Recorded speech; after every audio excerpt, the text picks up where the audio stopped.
2024 తొలి రోజే జపాన్ని భారీ భూకంపం వణికించింది. రిక్టర్ స్కేల్పై భూకంప తీవ్రత 7.6గా నమోదైందని జపాన్ ప్రభుత్వం ప్రకటించింది. ఫలితంగా జపాన్ వాతావరణ సంస్థ సునామీ హెచ్చరిక జారీ చేసింది. భారీ భూప్రకంపనలతో అణుకేంద్రాలపై ఏదైనా ప్రభావం ఉందా అనేది తనిఖీ చేస్తున్నామని హోకైరుకు ఎలక్ట్రిక్ పవర్ సంస్థ వెల్లడించింది. ఇషికావాకు చెందిన వాజిమా నగర తీరాన్ని 1 మీటర్ కంటే ఎక్కువ ఎత్తులో అలలు తాకాయి. తీర రాష్ట్రాలైన ఇషికావా, నిఘటా, తోయామా ప్రజలు అప్రమత్తంగా ఉండాలని ప్రభుత్వం హెచ్చరించింది.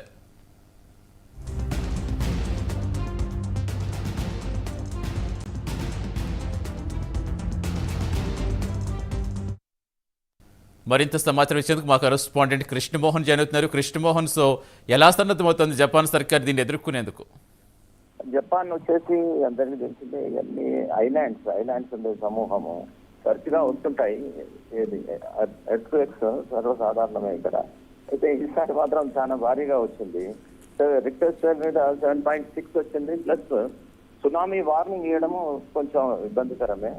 సో ప్రజలను కూడా అప్రమత్తం చేసింది. సురక్షిత ప్రాంతాలకు వెళ్ళిపోండి అని చెప్పింది. స్థానిక కాలమాన ప్రకారం అక్కడ లోకల్ టైం 4:10 ఏదో వచ్చింది ఈ ప్రమాదము. అలలు కూడా సముద్రంలో బాగా 1 మీటర్ పైన ఎగిసి పడుతున్నాయి. ప్లస్ ఇక దాని ప్రభావంతో ఈ దక్షిణ కొరియాలో కూడా nearly 4 to 5 kilometres 4 to 5 metres అలలు పెరిగే అవకాశం ఉందని చెప్పారు. ఈ ఎర్త్క్వేక్ ఈ టోకియోలో కూడా భవనాలు బాగా కదిలిపోయాయంట. Satish, right, thank you Krishnamohan.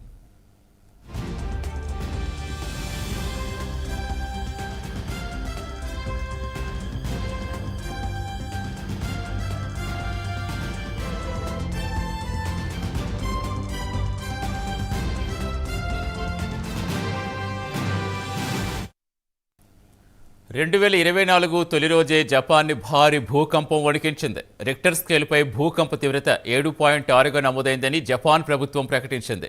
ఫలితంగా దీంతో జపాన్ వాతావరణ సంస్థ సునామీ హెచ్చరిక జారీ చేస్తుంది. భారీ భూప్రకంపనలతో అణుకేంద్రాలపై ఏదైనా ప్రభావం ఉందా అనేది తనిఖీ చేస్తున్నామని హోకైరుకు ఎలక్ట్రిక్ పవర్ సంస్థ వెల్లడించింది. ఇషికావాకు చెందిన వాజిమా నగర తీరాన్ని 1 మీటర్ కంటే ఎక్కువ ఎత్తులో అలలు తాకాయి. తీర రాష్ట్రాలైన ఇషికావా, నిఘటా, తోయామా ప్రజలు అప్రమత్తంగా ఉండాలని ప్రభుత్వం హెచ్చరించింది.